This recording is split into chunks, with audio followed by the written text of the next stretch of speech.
नमस्कार प्रिय श्रोताओं और दोस्तों, जय श्री कृष्ण।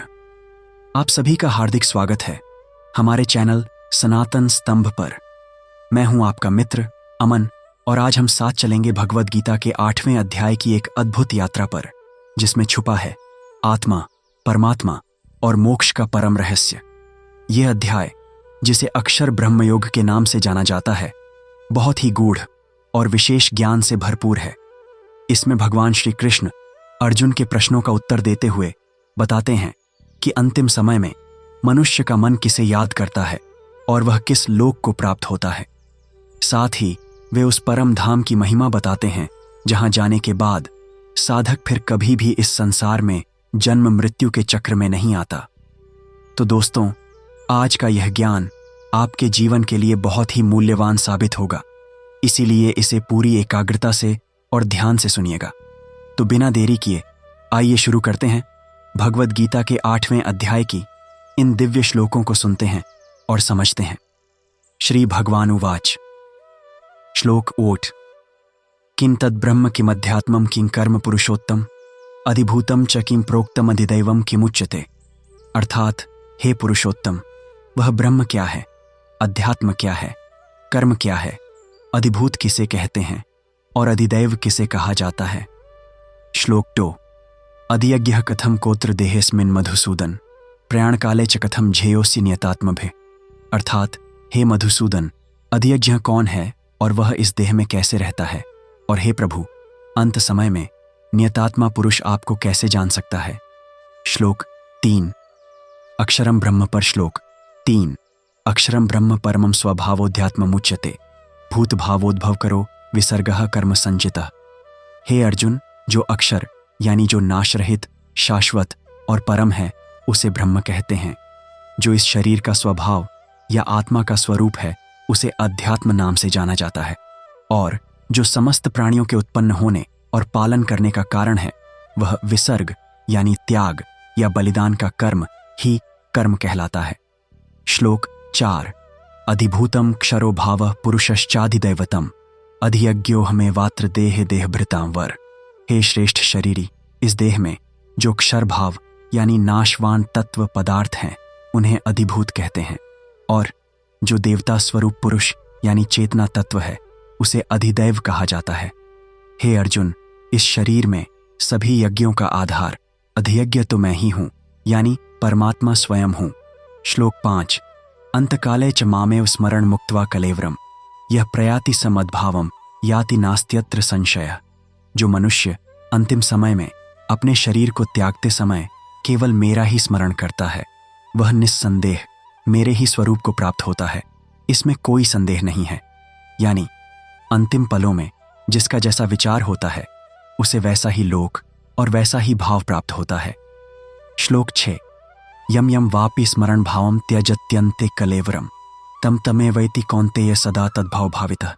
हे कौन्तेय, अर्जुन, मनुष्य जिस जिस भाव का अंतिम समय में स्मरण करता हुआ इस शरीर को त्यागता है, उसी उसी भाव को वह निश्चित रूप से प्राप्त होता है, क्योंकि वह हमेशा से उसी भाव से अभिभूत और उसी में लीन रहता है। श्लोक 7। तस्मात् सर्वेषु कालेषु मामनुस्मर युध्य च मय्यर्पितमनो बुद्धिर्मा मे वैश्यस्य संशयम्। इसलिए हे अर्जुन, तू सभी समयों में सर्वदा मेरा स्मरण कर और अपने धर्म के अनुसार युद्ध भी कर। अपने मन और बुद्धि को मुझ में अर्पण कर दे, तो निस्संदेह तू मुझे ही प्राप्त होगा। श्लोक 8। अभ्यास योग युक्तेन चेतसा नान्यगामिना परमं पुरुषम दिव्यम याति पार्थानुचिंतयन्। हे पार्थ, जो पुरुष अभ्यास योग से युक्त होकर और अपने चित्त को किसी अन्य ओर न जाने देकर सदैव परम दिव्य पुरुषोत्तम भगवान का ही चिंतन करता है, वह उसी परम पद को प्राप्त होता है। श्लोक 9। कविं पुराण मनुशासितार मनोरणीयां समनुस्मरेद्यः सर्वस्य धातारमचिन्त्य रूपमादित्यवर्णम तमसा परस्तात्। जो मनुष्य उस कवि, सर्वज्ञ, पुराण पुरुष, सबके अनुशासक, सबसे सूक्ष्म, सबका धारण पोषण करने वाले, अचिंत्य रूप, आदित्य के समान तेजस्वी और तमस अज्ञान से परे परमात्मा का स्मरण करता है, वह उसे प्राप्त करता है। श्लोक 10। प्रयाण कालय मनसा चलेन भक्त्या युक्तो योग बलेन चैव भ्रुवोर्मध्ये प्राणमावेश्य सम्यक सतम परम पुरुषमुपैति दिव्यम। जो मनुष्य अंतिम समय में अचल मन से भक्ति और योग बल से युक्त होकर प्राण को भ्रिकुटी के मध्य में स्थिर करके सम्यक रूप से उस दिव्य परम पुरुष का ध्यान करता है, वह उसी को प्राप्त होता है। श्लोक 11 यदक्षरम वेदविदो वदन्ति विशन्ति यद्यतयो वीतरागाः यदिच्छन्तो ब्रह्मचर्यम चरन्ति तत्य पदम संग्रहणात् प्रब्रवीम्योमित्येतत्। जिस अक्षर ब्रह्म को वेदों के ज्ञाता लोग कहते हैं, जिसमें वीतराग सन्यासी प्रवेश करते हैं और जिसकी इच्छा से लोग ब्रह्मचर्य का पालन करते हैं, उसी पद को मैं तुमसे संक्षेप में कहता हूं। वह जोशी AUM इस एक अक्षर में ही समाहित है। श्लोक 12 अनन्य चेता सततम यो मां स्मृति नित्यशः तस्याहम सुलभः पार्थ नित्य युक्तस्य योगिनः। हे पार्थ, जो योगी अनन्य चित्त से सदा और निरंतर मेरा स्मरण करता है, उस नित्य युक्त योगी के लिए मैं सहज में ही प्राप्त होने योग्य हूं। श्लोक 13 मामुपेत्य पुनर्जन्म दुःखालयम शाश्वतम नाप्नुवन्ति महात्मानः संसिद्धिम परमाम गताः। जो महात्मा मुझे प्राप्त करके उस परम सिद्धि को पा जाते हैं, वे फिर कभी भी इस दुखों के घर अशाश्वत संसार में पुनर्जन्म को प्राप्त नहीं होते। श्लोक 14 आब्रह्म भुवनाल्लोकाः पुनरावर्तिनोऽर्जुन मामुपेत्य तु कौन्तेय पुनर्जन्म न विद्यते।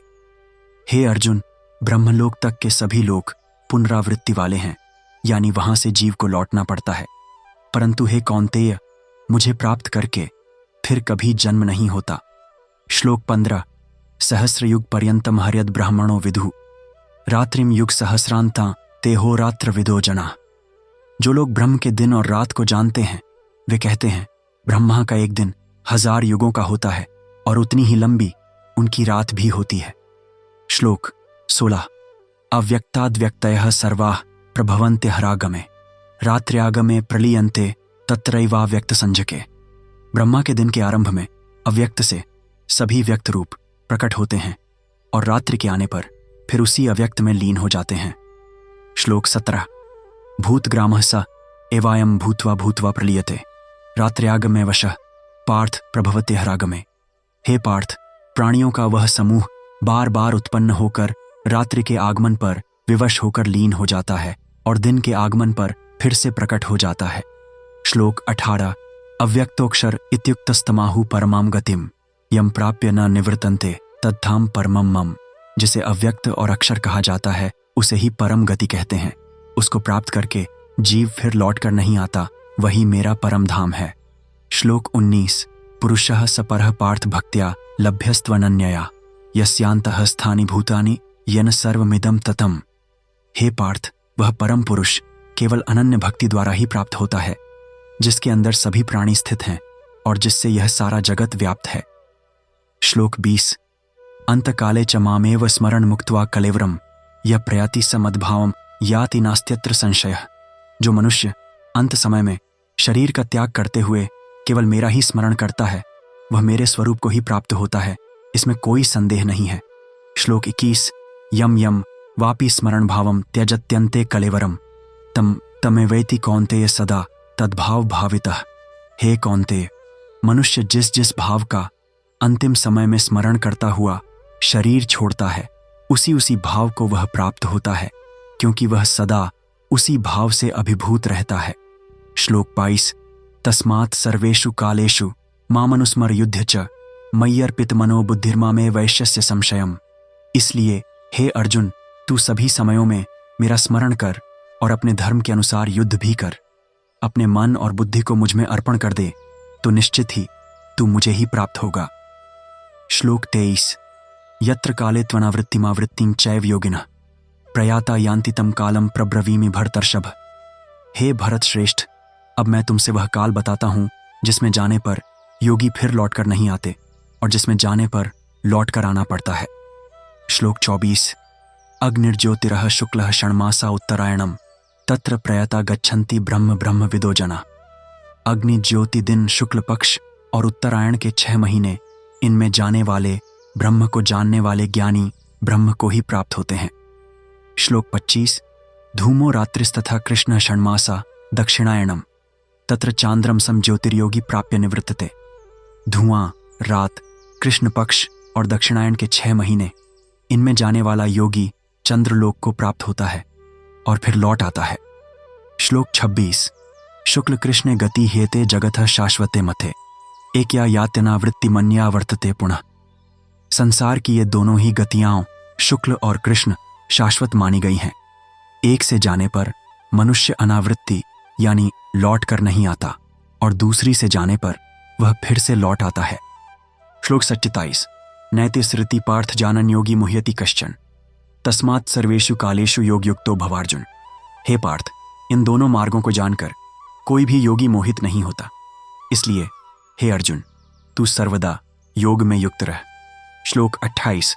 वेदेषु यज्ञेषु तपस्सु चैव दानेषु यत् पुण्यफलम प्रदिष्टम अत्येति तत्सर्वमिदं विदित्वा योगी परम स्थानमुपैति चाद्यम। वेदों का अध्ययन, यज्ञ, तपस्या और दान में जो पुण्यफल बताया गया है, इस योग को जानकर योगी उस सब से भी आगे निकल जाता है और उस आदि परम स्थान को प्राप्त होता है। इस प्रकार भगवद गीता के 8वें अध्याय का यह ज्ञान समाप्त होता है। दोस्तों, इस अध्याय का सार यह है कि अंतिम समय में हमारा मन जिस भाव में लगा होता है, हम वही बन जाते हैं। इसलिए हमें हर समय भगवान का स्मरण और अपना कर्म करते रहना चाहिए। जय श्री कृष्ण। अगले अध्याय में फिर मिलेंगे नए ज्ञान के साथ। हमारे चैनल सनातन स्तंभ को सब्सक्राइब जरूर करें। धन्यवाद।